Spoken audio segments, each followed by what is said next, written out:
en esta noche y nuestros hermanos. Así que para todos ustedes una bienvenida muy especial en esta hora. Amén.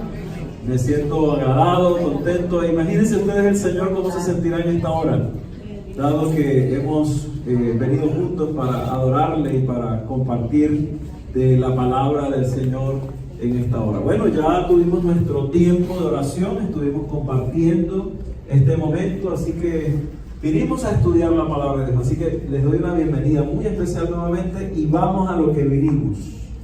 Ayer estuvimos hablando ¿de qué cosa hablamos anoche? De la libertad. Oramos por, ¿cuál fue el motivo de oración ayer?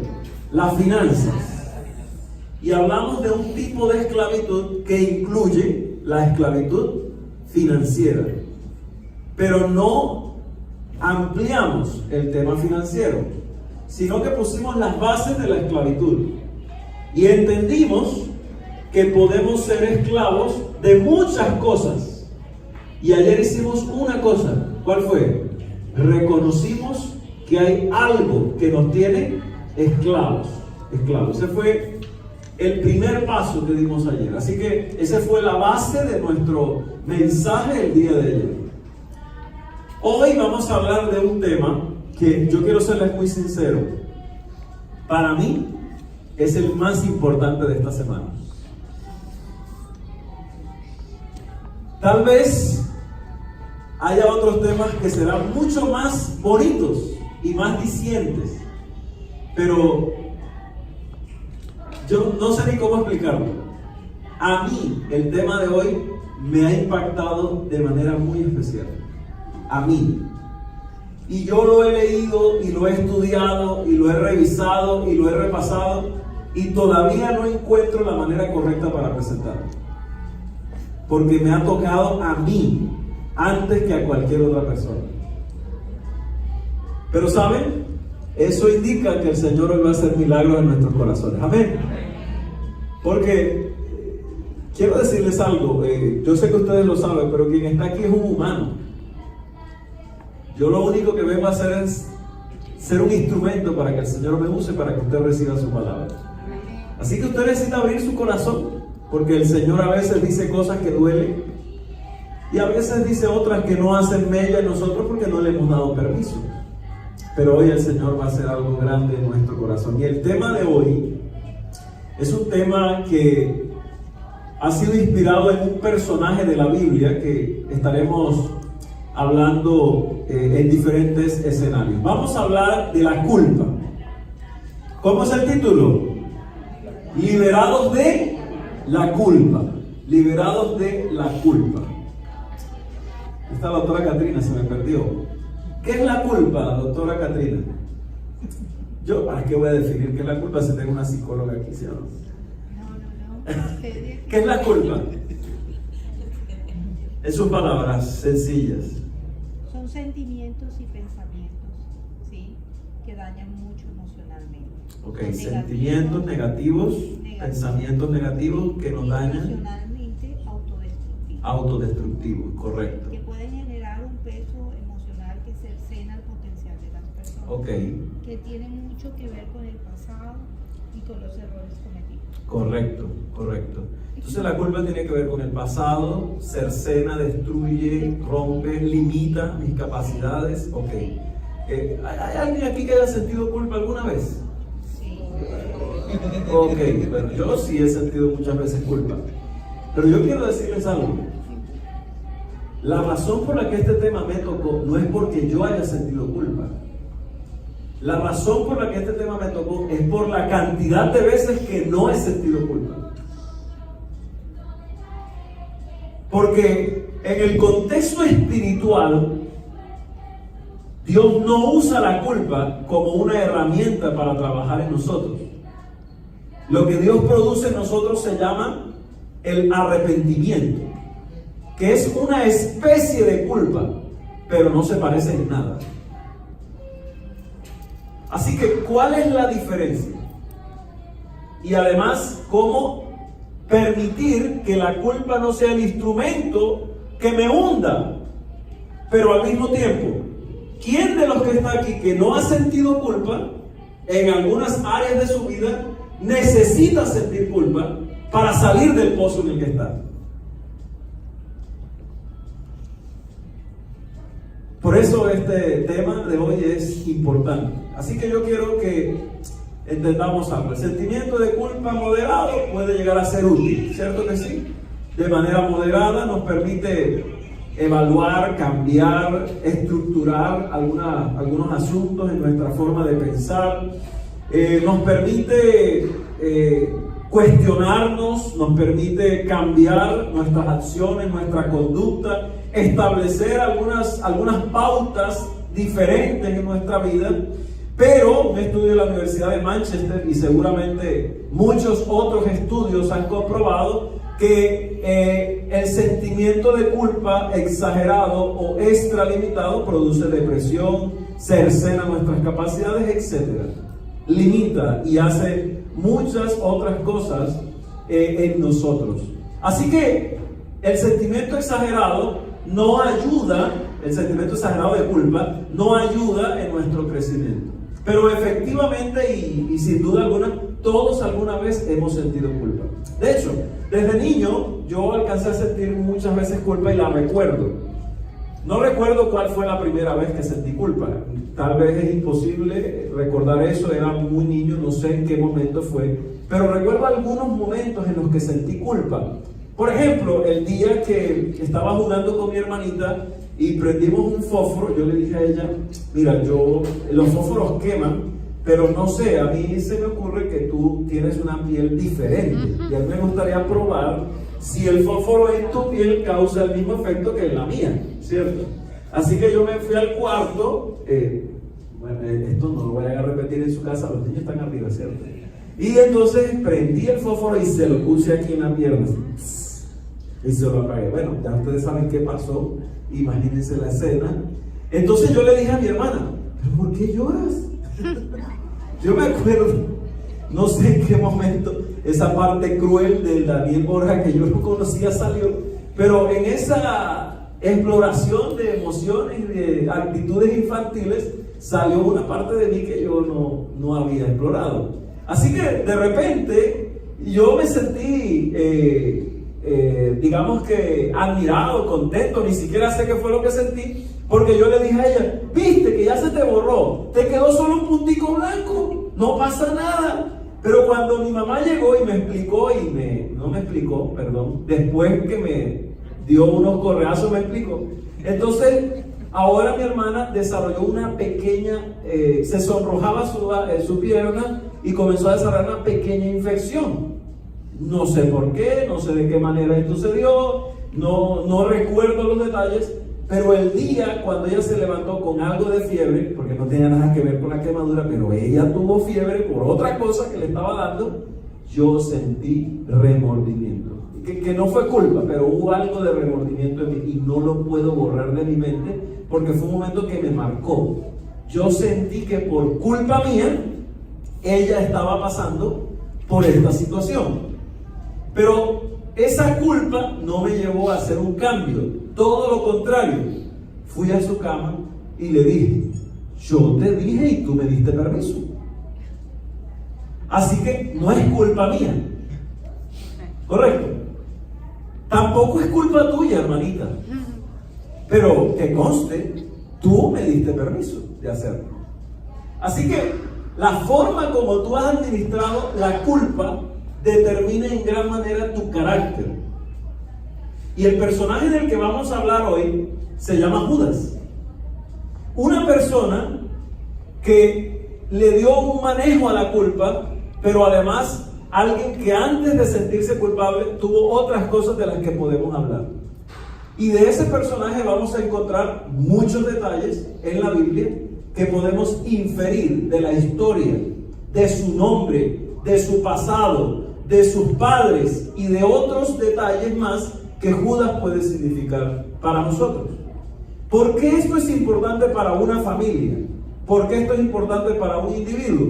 Porque gracias al Señor, la palabra de Dios nos deja elementos claves y la ciencia médica y la psicología nos dejan elementos claves para nuestra la superación de aquellos sentimientos y emociones que el enemigo ha distorsionado en el ser humano.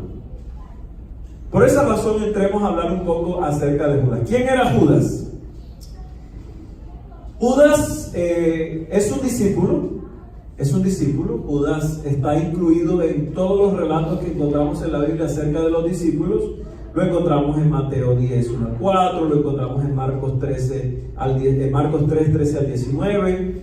Y Jesús dice, Marcos capítulo 3, versículo 14, que Jesús había llamado a los discípulos para que estuviesen con él. Así que de alguna manera Judas es uno de los discípulos que fue llamado para estar con ¿quién? Con Jesús. O sea, Judas era un hombre privilegiado. No vamos a hablar del autollamado y de que Judas entró. Ese es un tema que podemos dejar a un lado. Pero quiero hablar de que Judas estaba con Jesús, correcto. Él convivía, compartía, todos los momentos de su vida estaba cerca de Jesús. Tenía unos privilegios. Y ahí fue el primer asunto en el que yo me identifiqué con Judas. Porque yo he crecido en un hogar cristiano y he tenido influencia de la vida cristiana. He estado al lado de mi papá, que es un líder espiritual, mi mamá, que es una mujer de oración, y quienes los conocen son hombres de ejemplo, de trayectoria en la iglesia. Así que en eso me identifiqué con Judas. Hay otra cosa más. Judas recibe un sobrenombre, que es Iscariote. Y este sobrenombre Iscariote viene más de una mezcla del nombre de donde venía su padre. Y ustedes pueden ver en Juan 6:71, ahí encontramos alguna aproximación a lo que el arameo de Iscariote significaba Iscariot, que significaba hombre de Queriot, que era la ciudad de donde era su padre. No hay mucha información allí, pero esto significa que él era descendiente de Judá. Por lo tanto, el hecho de que Judas derivara de Judá y su nombre inicial fuera Judas, ¿cierto? Judas con S, significaba que él también había tomado parte, en su nombre, parte de la herencia de la tribu que representaba. Por lo tanto, Judá significaba alabanza. Así que desde que él nació, desde que él fue educado y creció, él ya tenía en sí mismo, hasta en su nombre, una influencia espiritual. ¿Eligió Judas la familia donde nació? ¿Es tan difícil esta pregunta? ¿Eligió Judas la familia donde nació? Evidentemente no. ¿Elegiste tú la familia donde naciste? Evidentemente no. Judas tenía unos privilegios que él no eligió. Él no eligió estos privilegios. Yo no elegí nacer en una familia cristiana, y le doy gracias a Dios por eso. Pero yo tenía unos privilegios espirituales que yo no elegí, no decidí. Me llegaron por descendencia. Y ahora, así como también no elegí otras cosas, yo necesito entender de base que cuando Judas nace y se le pone su nombre y viene a nacer en medio de esta familia, Judas tenía privilegios que hacían de él un hombre con capacidades innatas, porque era descendente de una de las tribus donde había más líderes. De hecho, los mejores y más grandes guerreros del pueblo de Israel venían de Judá. Pero además, Judá representa también la capacidad de un ser humano, ¿cierto?, de intentar manipular o tomar la justicia por sus propias manos. Rubén y Judá protagonizaron una experiencia donde Jacob pasó vergüenza cuando ellos fueron y destruyeron a toda una familia de un príncipe por haberse acostado con su hermana Dina, ¿recuerdan? Así que Judá tiene eso allí. Judá tenía otra mujer, de hecho él llegó a cohabitar con una de las concubinas de su padre. Y encontramos algunos detalles allí que no son tan agradables, pero Judá tenía un corazón sensible a la voz de Dios. Y la descendencia de Judá determina, de hecho está en las tribus que están representadas en los 144,000. Así que encontramos allí una herramienta importante para tomar como base en este momento. Ahora, ¿tenía algún peso la descendencia de Judas? la familia de Judas en él. ¿Qué tipo de influencia ejerce uno en sus hijos? A ver, por ejemplo, ¿quién tiene hijos aquí? Creo que casi todos. Doctor Suárez, ¿usted ha ejercido algún tipo de influencia sobre sus hijos? Seguro. Ok. ¿Qué tipo de influencia ejerces tú sobre tus hijos? Mucha. Pero te hago una pregunta: ¿son ellos libres de elegir a pesar de la influencia que ejerce sobre ellos? Sí, y ojalá, a veces uno quisiera tener el control y decir, no, yo quisiera tener el control, pero ellos tienen una libertad. Así que ellos tienen, tú heredas a tus hijos algunos asuntos como rasgos de temperamento, pero el carácter es un asunto de construcción individual. No hay ninguna opción de moldear perfectamente el carácter como yo quiero. Él comienza a desarrollar su carácter de manera autónoma, aunque yo le dé herramientas para desarrollar su carácter. Que de hecho los primeros 7 años son claves para esa formación, para las bases de su carácter. Pero de ahí en adelante las experiencias que se vivan no las puedo determinar. Y Judas tenía características increíbles. Cuando nosotros miramos la vida de Judas, encontramos cosas maravillosas, maravillosas. Era un hombre con capacidades administrativas, tanto que fue elegido como el tesorero de los discípulos. Su capacidad era inmensa. Miren, hay personas que tienen un liderazgo natural y llegan a un espacio y automáticamente asumen el liderazgo, aunque no tengan algunas aptitudes que son necesarias en ese filtro. No sé si ustedes lo han visto o lo han vivido, pero el liderazgo natural aflora automáticamente y esa persona es puesto en el liderazgo. Y a veces nos llevamos sorpresas, porque luego descubrimos otras cosas más. Pero efectivamente habían cualidades en Judas que lo capacitaban, lo cualificaban para cumplir esta labor. Ahora, vamos un poco más allá. Judas, en un análisis rápido, podríamos entonces decir que Judas había sido hijo de Judá, por lo tanto había sido criado con un corazón en la línea de Judea, en el pueblo de Judea y en la descendencia o la ascendencia generacional de Judá. Además de que era su nombre era un nombre honrado. Además de eso, era parte del círculo apostólico. Él estaba relacionado con todos los apóstoles. Además, tenía habilidades ejecutivas, habilidades administrativas que entonces lo llevaron a ser el tesorero del grupo. Y por último, tuvo el privilegio, la oportunidad más importante de su vida, que fue aprender del maestro. Aprender del maestro.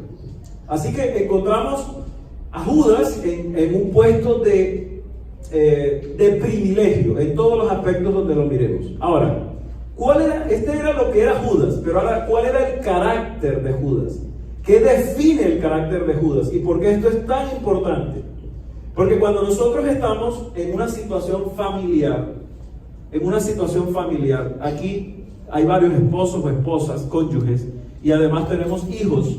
Nosotros no podemos olvidar las implicaciones que tiene el carácter de una persona en la relación con el otro. Porque podemos llegar a cometer el error que yo lo he cometido muchas veces por mi carácter fuerte, de desconocer las realidades del otro. La misma circunstancia puede ser vista de diferentes formas, por diferentes personas, y aún así estar de acuerdo. Pero si nosotros no entendemos las diferencias que hay de caracteres en cada uno, podríamos llegar a confundir esa forma de ver la vida y pensar que el otro no me quiere, que el otro no me entiende, que el otro no me apoya, que el otro no gusta de mí o cualquier otra cosa, o simplemente que el otro no quiere lo mejor para mí. Como un hijo que dice, mi mamá no quiere lo mejor para mi pastor. ¿Por qué? O porque es que yo iba a esa fiesta. Mi mamá sabe, debe confiar en mí. Y no me dio permiso. Llorando, no me dio permiso. Pero, ¿qué pasó? ¿Cómo así? ¿Qué fiesta era? Era una fiesta en una discoteca. Pero mi mamá sabe que yo voy a las discotecas y yo no bailo, pastor, me dijo él. Yo allá ni siquiera tomo, me han ofrecido trago. Yo soy fuerte, pastor. Usted no se imagina. Vea, yo entro a la discoteca, me siento en una esquinita y yo voy ahí, porque ¿qué, pastor? O sea, uno tiene que estar donde está la gente. Y yo no sé mi mamá qué le pasa. No me quiere, no me ama, no me acepta, no me entiende.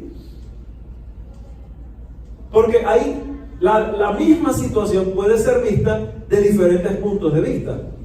Valga la redundancia. Yo estoy aquí en este lugar predicando para un papá que está orando al Señor hoy para que su hijo termine con su novia. Y estoy aquí y hay una novia que está orando al Señor para que su novio no la deje. Y el novio está viendo la transmisión y está orando para que el suegro no se meta en su relación. ¿Cómo el Espíritu Santo va a solucionar ese problema? Es una situación donde todos tenemos un carácter, una forma diferente de ver las cosas. Y entender el carácter de Judas es importante, porque aunque él tiene un pasado, tiene una familia, tiene una herencia, tiene una capacidad, no necesariamente tiene un carácter que lo habilita para la función que él debía cumplir espiritualmente hablando. Y vamos a hablar del carácter de Judas, porque prácticamente en todos los textos que nosotros encontramos en la Biblia que hablan de Judas, dicen que Judas era un ladrón. Habla muy mal de Judas, algo negativo siempre se menciona de Judas. Y eso es porque se lo ganó, porque eso era él. Sin embargo, hay cosas muy interesantes que no solo son, que van aparte de esas referencias y vamos a mirar. Primero, Judas representaba una forma de ser donde él exterioriza un tipo de deshonestidad. Yo encuentro a Judas, y aparentemente esto es lo que podemos ver en Judas. Yo encuentro a Judas actuando como un tesorero de los limitados recursos de los apóstoles, pero mostrando una administración fraudulenta. De hecho, Juan capítulo 12, versículo 6, llama a Judas ladrón, pues él tenía el hábito de hurtar parte de las ofrendas de la caja apostólica. Él las sacaba de ahí. Así que mira, es una persona con grandes privilegios, pero con una característica negativa, y es que era deshonesto. Pero deshonestidad no es tan peligroso, aunque lo es, como la avaricia. Porque es que la avaricia es un asunto que va apegado a la deshonestidad, pero no necesariamente tiene las mismas consecuencias. La avaricia es una incapacidad de aceptar que lo que tengo es suficiente. Por lo tanto, necesito más. Siempre necesito más. Y estoy dispuesto a pasar por encima del que sea para alcanzar mis propósitos. Y eso trasciende a las decisiones financieras. Y va mucho más allá de simplemente negocios. Y la avaricia impide que yo vea que lo que tengo, que lo que soy es suficiente. De hecho, las personas que tienen esta característica o este antivalor en ellos, que lo reproducen en su carácter, son personas que tampoco se aceptan como son. No solamente es un asunto financiero, es también la incapacidad de aceptar que lo que soy es suficiente. No me acepto a mí mismo, no acepto a los demás. No acepto mi ambiente, por lo tanto debo tener más, y eso me lleva a otra situación, y es el deseo de control, de tener todo bajo mis pies. Y entonces, claro, una persona que exterioriza la avaricia, usted no se va a dar cuenta que es una persona que exterioriza la avaricia, sino con detalles como el momento cuando debe tomar decisiones, y su esposa o su esposo, viceversa, intenta dar una opinión y él cercena, corta inmediatamente la decisión y dice, no, porque yo digo y se me da la gana. Amor, esto genera un peligro. ¿Cómo vas a tomar esta decisión? ¿Vas a poner en riesgo la estabilidad de nuestro hogar? Me importa. Ese es mi problema. ¿No estás contenta? Vete de la casa. La avaricia trasciende las decisiones, destruye el carácter, lo desfigura. Y la avaricia, que es un asunto real, nos lleva a nosotros a desconocer que Dios puede hacer algo en mí, porque yo considero que tengo la capacidad de administrar por mí mismo la vida que tengo, la familia que tengo, la empresa que tengo. Y no importa si estoy al lado de Jesús, yo sigo manifestando la avaricia en todas las formas que pueda. Ahora, la siguiente me preocupa más. Una espiritualidad superficial. ¿Por qué me preocupa más esa?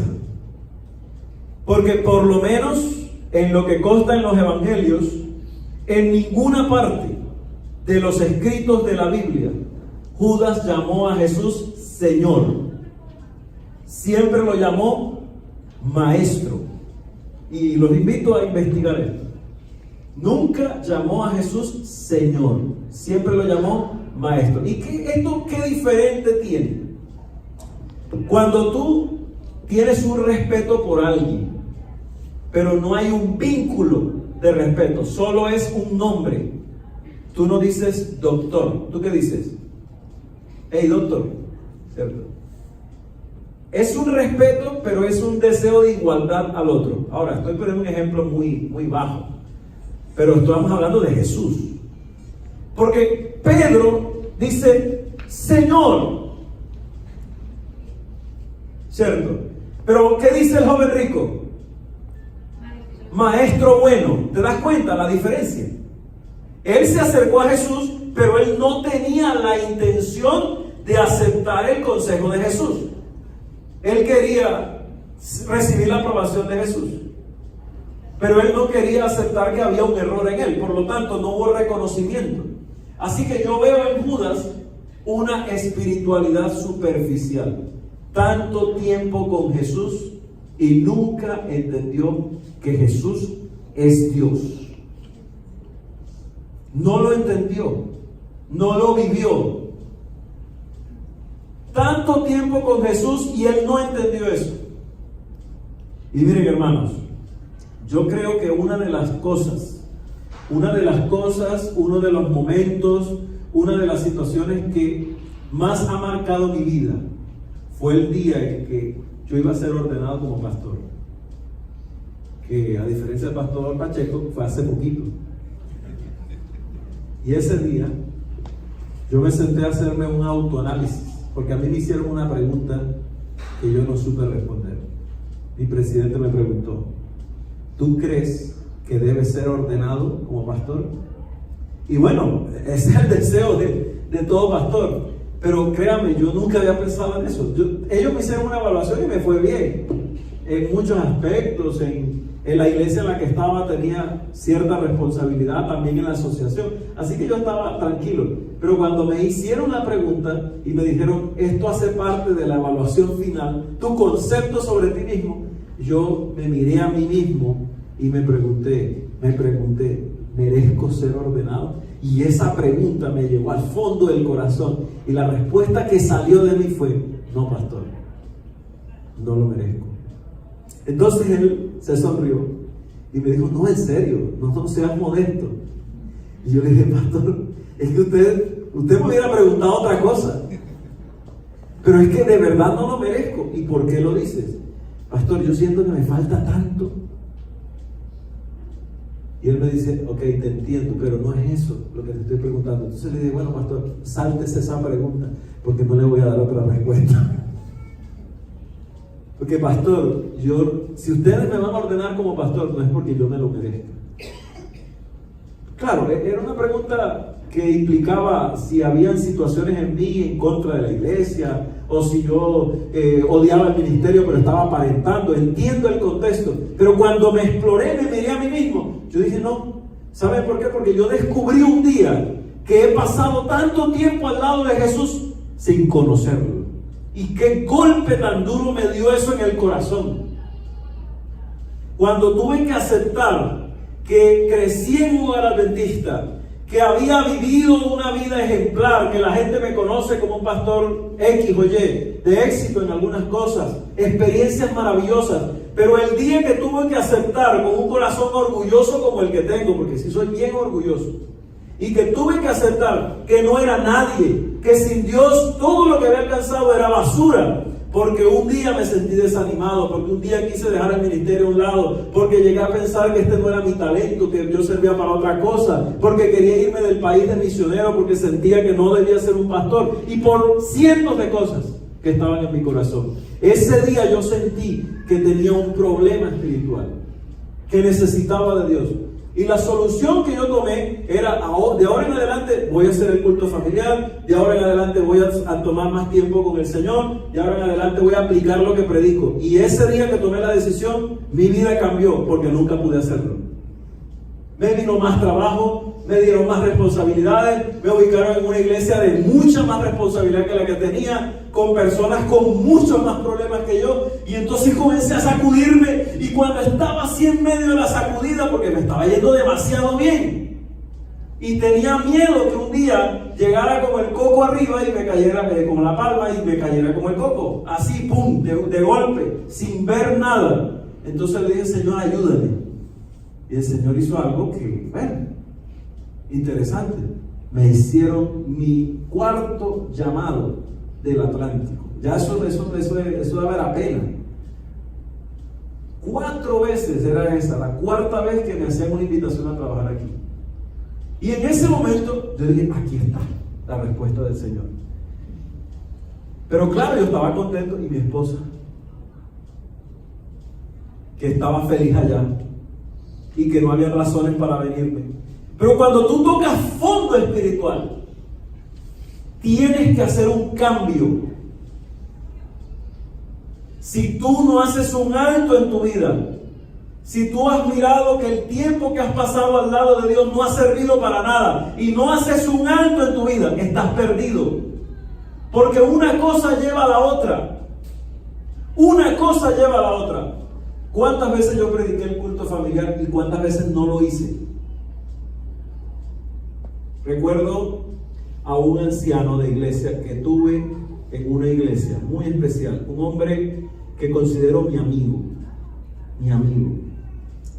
Y este hombre tenía una gran familia y tenía una gran empresa. Y este hombre fue nombrado anciano por su capacidad. Era un hombre que levantaba un dedo y movía la iglesia. Tenía una capacidad administrativa y de liderazgo impresionante. Y cuando llegamos a esa iglesia, me hice amigo de él. Y ese día le pregunté cómo están las cosas, hablamos de unos problemas. Y me dijo una palabra. Me dijo: pastor, no, todo está bien en la iglesia y las cosas están marchando bien cuando se puede. Y siguió hablando, y a mí me quedó sonando ese cuando se puede, y me quedó sonando ese cuando se puede. El Señor le da a uno unos talentos, hermanos, de verdad que eso no es de uno. Y yo me devolví y le dije: ¿cómo así cuando se puede? Dijo: bueno, a veces uno tiene problemas, desánimo, pero vamos para adelante. Usted sabe que fuimos hechos como hombres para no demostrar debilidad. Y esa frase que él me dijo me mostró un hueco inmenso que estaba dentro de él, donde cabía el mundo y todavía cabía algo más, sin llenarse ese hueco. Entonces me senté con él, y nunca había visto un hombre llorar como un niño. Ese día él lloró como un niño. Y yo le doy gracias a Dios, gloria a Dios, porque los hombres también lloran. Voy a escribir un libro que se llama así: Los hombres también lloran, para hablar del orgullo, ¿sí?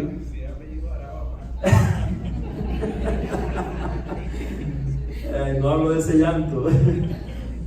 Mira, él me dijo a mí: si alguien se llega a enterar de que yo estoy llorando aquí, yo prefiero cambiarme el apellido y desaparecer. Esto tiene que quedar entre tú y yo, me dijo. Pero sabes, hermano, la espiritualidad superficial es uno de los pecados más grandes que existen. Porque, como dice un amigo de ustedes aquí, y mío también, si tú estás aquí con Cristo, estás caliente, ¿cierto? Si tú estás aquí, estás con Satanás, estás frío. Y si tú estás en la mitad, entre Cristo y Satanás, ¿estás qué? Tibio. ¿Y qué hace Dios con los tibios? Lo vomita, ok. eso creo que ya ustedes lo han escuchado en esta iglesia algún día. Y lo escuché y me acordé ahora, porque no lo tenía en planes. Pero ¿sabes qué? La espiritualidad superficial es la capacidad de decir, yo creo en Dios. Es la capacidad de salir a la calle y decirle a la gente, Dios te bendiga, hermano. Qué alegría saludarte. Uy, qué bueno verte. Y darle un abrazo y decirle, estoy orando por ti. Yo no sé cuántas veces he mentido con eso. Pero ustedes no se imaginan las veces que de mi boca salió, estoy orando por ti, cuando nunca le una oración por un hermano que le dije eso. Mi vida era una vida no solo superficial, sino de rutinas espirituales. Dios me había dado, yo no sé si Dios, bueno, sí Dios, pero la capacidad de llegar el viernes en la tarde a mi casa, sentarme después de haber hecho un montón de cosas, hacer así y aprenderme la lección de la escuela sabática, y llegar el sábado a cualquier iglesia y dar la lección de la escuela sabática, y la gente decía, wow, qué maestro, qué predicador, qué pastor tan tremendo. Y salir y preguntarme a mi esposa, ¿y cuándo estudiaste? Yo no te vi abrir la Biblia esta semana y decirle, mi amor, es que yo me la sé, yo tengo mis estrategias, tú no te levantas conmigo. El tiempo pasó y ya no me levantaba tan temprano. Entonces después, ¿y ahora qué excusa me vas a sacar? Y le saqué otra, y un día me dijo, ¿y ahora qué excusa le vas a sacar a Dios? Y entonces yo tomé una decisión, decirle, ese es mi problema. Tú con tu vida con Dios, yo con mi vida con Dios. Y ahí me di cuenta que Judas y yo no estábamos tan lejos, porque Dios me había puesto a alguien al lado que era la solución a mi problema. La serpiente con la que algunos duermen a veces no es tan venenosa como parece, porque eso es lo que me dice la gente. Pastor, usted no se imagina la tatacoa que yo tengo en la casa. Pastores, ¿por qué usted no ha escuchado los cascabeles cuando suenan en la noche? Pero esa mujer que Dios te ha dado, ese esposo que Dios te ha dado, ese hijo rebelde que Dios te ha dado, a veces te dice la verdad en la cara y por eso es que te duele. Cuando un hijo bravo, enojado, peleón, de esos que gritan y que tiran la puerta, te dice, papá, tú a mí no me has dedicado tiempo en la vida, tú me abandonaste, y tú le respondes, cállate. Tal vez Dios te está hablando a través de ese grito, pero tu orgullo es tan grande que no eres capaz de reconocer que tienes que hacer un alto. Y eso pasaba en la vida de Judas, y eso pasaba en mi vida. Y le digo algo, todavía pasa, ya no tanto, pero a veces me pillo a mí mismo en la misma situación y le digo, Señor, ¿qué está pasando conmigo? Pero si solo fuera Judas deshonesto, si tuviera avaricia, si tuviera una espiritualidad superficial, de pronto no sería tan grave como la siguiente característica. Judas tenía negligencia. Cuando tú lees en Juan 17:12, el Señor llama a Judas hijo de perdición.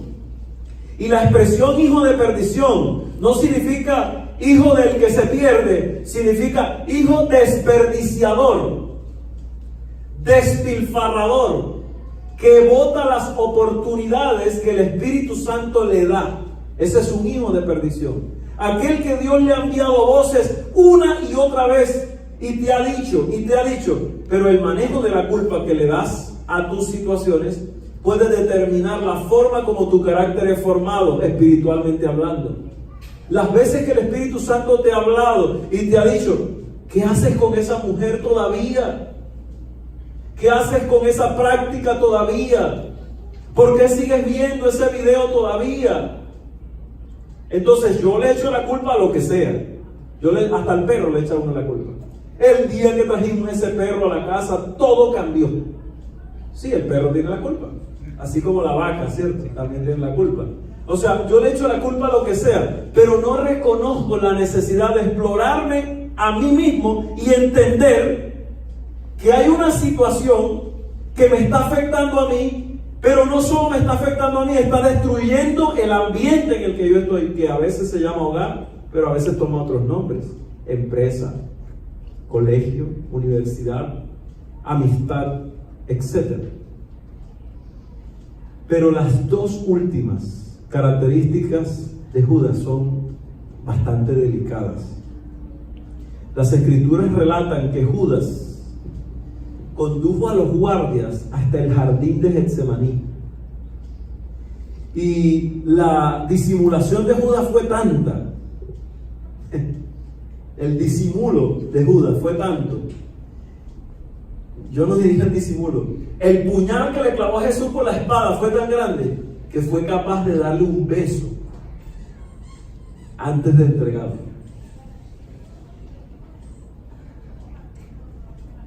Mira, sabes que yo estuve a punto de separarme de mi esposa. Nosotros apenas tenemos 5 años. Apenas 5 años. Usted que ya tiene 30, 35, 40 y ha disimulado tantos años, yo solo han sido 5. Y he sido feliz. Pero hubo un momento en que dejé de lado a Dios y hubo una situación en el hogar que no tiene que ver con infidelidad, gracias a Dios. Mi esposa es una mujer fiel y yo a veces, no mentiras, no crean eso.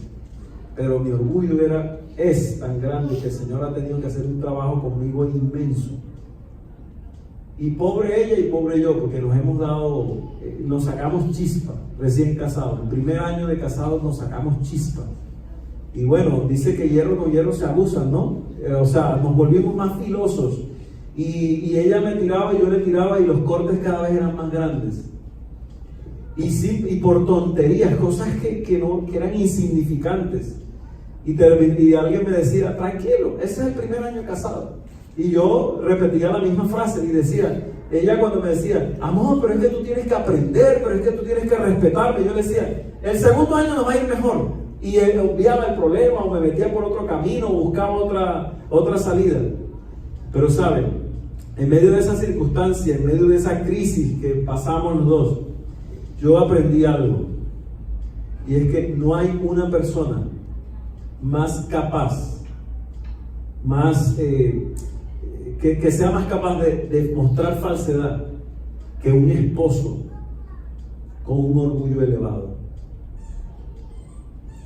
Porque éramos capaces de administrar nuestra imagen al punto de llegar a negar la posibilidad de aceptar ayuda. Porque yo le decía a ella, yo no creo en nadie. Los pastores, que son mis compañeros, ¿cómo les voy a contar? Mi presidente, ¿cómo le decía a mi presidente que me iba a separar? A ver, digan. Pero ¿saben qué? Él y otros en los que no creí fueron los instrumentos de Dios más adelante para entender que estaba cometiendo un error. Y ellos fueron mi herramienta para salir de ahí. Dios los utilizó, eso es lo que yo no creía. Yo le decía a ella, claro, tú dices que hablé con una psicóloga porque tú eres mujer. Y cuando me dijo, ya conseguí un psicólogo, yo le dije, no, ese no, yo en ese no confío. Porque tú encuentras lo que sea para poner una barrera cuando tú no has dejado que el Espíritu Santo trabaje en ti. Y yo les digo algo, a mí no me da pena contar esto, porque gloria a Dios, nosotros hoy tenemos un hogar exitoso, no porque no hayamos pasado por pruebas, sino porque aprendimos a sortearlas por la gracia de Dios. Y si yo les hablara de mi hogar, de mi familia, el pastor Pacheco y Elizabeth conocen más de cosas que yo era un niño cuando las vivimos, de las veces que mi madre tuvo que doblar rodillas noches enteras y convocar a la iglesia en la casa para orar por mi papá, por las veces cuando estuvo en riesgo, pero saben, nadie puede contra la falsedad y la traición. Judas tenía esta característica arraigada en su corazón y él llevó a mostrar la identidad real que él tenía cuando besó a Jesús, con una señal amigable de cariño, de respeto entre un discípulo y su maestro. Pero en esta oportunidad, Judas convirtió esa expresión en traición. En traición. ¿Y cuántas veces hemos traicionado a nuestra pareja? ¿Cuántas veces hemos traicionado a nuestros padres? ¿Cuántas veces hemos traicionado al Señor? ¿Cuántas veces hemos pasado la barrera de la confianza? Ese joven salió ese día con su novia, hicieron una oración delante de la mamá. Este joven estaba estudiando teología y todos en la universidad en ese momento lo veían a él como un modelo, porque era un modelo, es que era excelente, Dios le había dado muchos talentos. Llegó a la casa de su novia, hicieron una oración y en el momento que hicieron la oración salieron porque iban a ir a un picnic, pero ese picnic fue en un hotel. Él tenía otro propósito. Ella iba preparada mental y físicamente para estar con él en ese lugar. Y cuando estuvieron en el hotel, un ángel del Señor le habló a él y le habló de una forma increíble. Y ese joven dice: yo nunca me imaginé que en la peor circunstancia de mi vida Dios me encontrara, se encontrara conmigo, y hoy es un pastor transformado por el Señor. Y esa niña no es su esposa, esa relación terminó. Era una relación tóxica para ellos. Habían permitido que en la vida de ellos estuviera Satanás. Lo habían invitado a la casa. Lo habían invitado a un hogar que todavía no estaba formado, pero ya estaba invitado. Estaban casi que sellando el fracaso desde antes de casarse. Y cuando yo traiciono al Señor, ¿qué pensaba esa mamá? Ella no sabía de esta situación. Y cuando yo llegué a la casa para enterarme de algunas circunstancias que habían sucedido ese día, y cuando entramos allí, ella decía, yo le pregunté: ¿y dónde están? Están en un picnic. Y yo me asombré porque yo sabía que no estaba en un picnic. ¿Cómo así? ¿En un picnic dónde? En tal lugar. Y yo, la llamadita: ¿dónde andas? Por aquí. Ora por mí. Pídele al Señor que me ayude. ¿Y qué pasó? ¿Estás en problemas? ¿Qué tienes? No, nada. Y el Señor sacó a ese joven de ese lugar con una llamada. Con una llamada. Con una llamada de alguien que no se imaginó dónde él estaba. Pero ¿cuántas veces Dios ha puesto en mí el sentimiento de culpa? Pero mira lo que pasó con Judas. Él, cuando se da cuenta que había entregado a Jesús, cuando él se da cuenta o percibe, no que lo había entregado, cuando él se da cuenta que Cristo fue tratado injustamente, cuando él se da cuenta que Cristo no se defendió, el peso de la culpa lo llevó a devolver 30 monedas de plata. El peso de la culpa lo llevó a intentar resarcir el daño. Pero su corazón no fue aliviado, su conciencia no fue aliviada, no hubo perdón, no hubo verdadero arrepentimiento. Él intentó resarcir el daño. Y yo me acuerdo de ese hermano que tanto aprecio, que en ese lugar y en ese momento dijo: ya sé cuál es la solución para el problema de mi hogar. Voy a hacer un tour. Y compró un tour por lugares del mundo hermosos. Y le ofreció eso como regalo, como recompensa a su esposa por todo el daño que había hecho. Pero mientras estaba pagando el pasaje, la amante con su tarjeta pagaba el pasaje. Yo no veo en Judas un verdadero arrepentimiento, solo culpa. Solo culpa. Puede haber depresión, hay sensaciones externas de cambio, pero la culpa sin el Espíritu Santo es una herramienta de Satanás que destruye a una persona. Y por esa razón hay lecciones en la vida de Judas que hoy necesitamos aprender. Y la primera de ellas es que hay un peligro mortal cuando usted alberga un pecado secreto. No importa el tipo de pecado. Esto no tiene que ver con asuntos específicos, ni sexuales, no, nada. Cuando usted alberga un pecado secreto, las cosas en su vida comienzan a andar a medias. Después ya no andan. Después retrocede. Después destruye, acaba.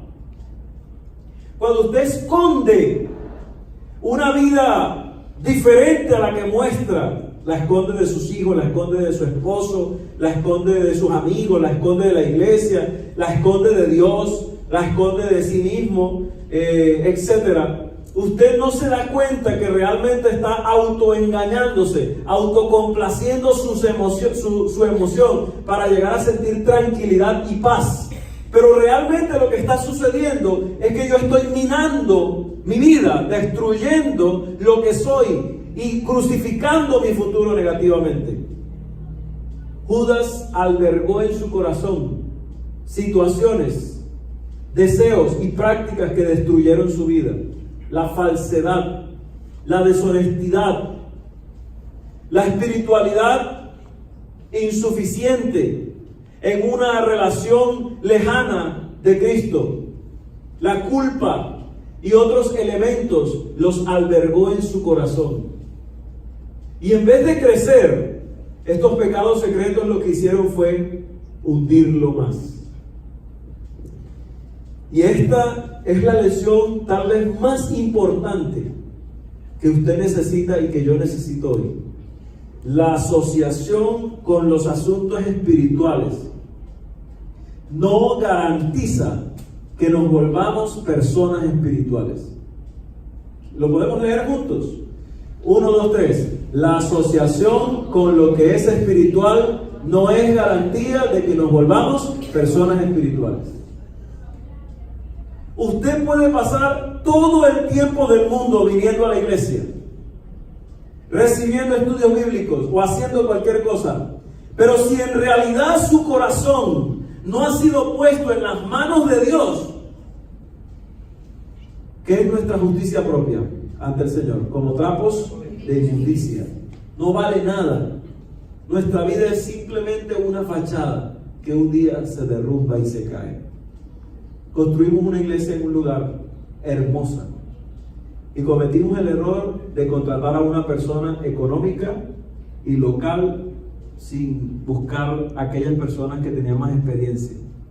Esa era una de las iglesias más representativas de ese lugar y yo estaba feliz. Pero cuando pasaron 6 meses, la fachada comenzó a cuartearse. Y un día cualquiera estábamos entrando al culto y cayó un pedazo de fachada en toda la entrada, al lado de la puerta. Casi escalabra, mata, no sé, a una de nuestras hermanas mayores en la iglesia. Cayó ahí, ¡pah!, como una plasta. La arena que habían utilizado no era la correcta. Los materiales que nos habían dicho que habían utilizado no eran reales. Eran materiales sintéticos de otro producto para tapar los costos y para disminuirlos, etc. Y finalmente tuvimos que hacer una inversión increíble para remodelar. Y al final, ¿sabe qué nos tocó hacer? Ponerle una baldosa a toda la fachada. Porque fue imposible arreglar eso. Lo intentamos de muchas maneras, pero el problema no era solo de la fachada. Era hasta de la preparación del cemento con el que habían puesto la pared. Fue increíble. Eso pasa en la vida de alguien que se asocia con lo espiritual, pero que todavía no ha conocido a Cristo. Y la tercera lección: el sentimiento de culpa puede ser mortal si no vamos a Cristo. Porque Cristo puede librarnos, puede perdonarnos, puede limpiarnos. Pero si yo no tengo la capacidad de decirle: Señor, aquí estoy. Si yo no tengo la capacidad de decirle: mi amor, perdóname, quiero iniciar de nuevo, no puedo. Señor, estoy aquí delante de ti, he luchado con este sentimiento que está en mi corazón y no puedo. Y si yo no tengo la capacidad de hacerlo, si yo no doy ese paso, es imposible que Dios pueda hacer algo en mí. Si yo no reconozco la necesidad de ayuda en mi vida, si yo no reconozco la necesidad de, no solo de ayuda espiritual, de ayuda profesional, la culpa puede ser mortal. La gracia de Dios está ahí, dispuesta. Tanto tiempo ha estado ahí dispuesta, como esta abuelita que recibía una carta de su nieto. Y ella decía a la gente que la había visitado ese día: no, mi nieto no me quiere. Tantos años en Estados Unidos ganando plata y aquí yo sufriendo. Ella vivía en una casa pobre, con una condición deplorable, la gente le daba ayudas, pero ya no podía, tenía escaras en el cuerpo, no podía dormir bien en esa cama. Y tenía un cofrecito, una cajita al lado grande así, un baúl, y ahí en ese baúl tenía un montón de cartas. Y le dijo a las personas que la visitaron, él me envía unas cartas que yo no entiendo, me escribe en un idioma que yo no entiendo, con unos cuadritos. Pero el problema es que yo no entiendo si tengo que armarlos, qué tengo que hacer con eso. Son unos cuadritos verdes ahí, todos igualitos. Y tenía la caja, el baúl, lleno de billetes de $100. Por más de 20 años había recibido billetes de $100. Cada carta decía, abuela te amo, y un billete de $100. Abuela te amo, y un billete de $100. Esa mujer era millonaria y estaba muriéndose. La gracia de Dios está ahí, y yo la estoy viendo y la estoy recibiendo, y Él está dispuesto a libertarme, pero yo no he ido a Cristo. Por eso en esta noche necesito hacer un llamado. No puedo terminar en esta noche sin hacer un llamado. Yo quiero preguntar si en esta noche hay una persona que está pasando por una situación espiritual que lo descalifica para ser un hijo del reino de Dios. No estoy, ni siquiera es algo exagerado, de verdad. Una persona que reconoce en sí mismo que está bien lejos de Dios. Bien lejos de Dios. No importa la grandeza, las cosas que pueden aparentar o que podemos nosotros mostrar ser o lo que sea.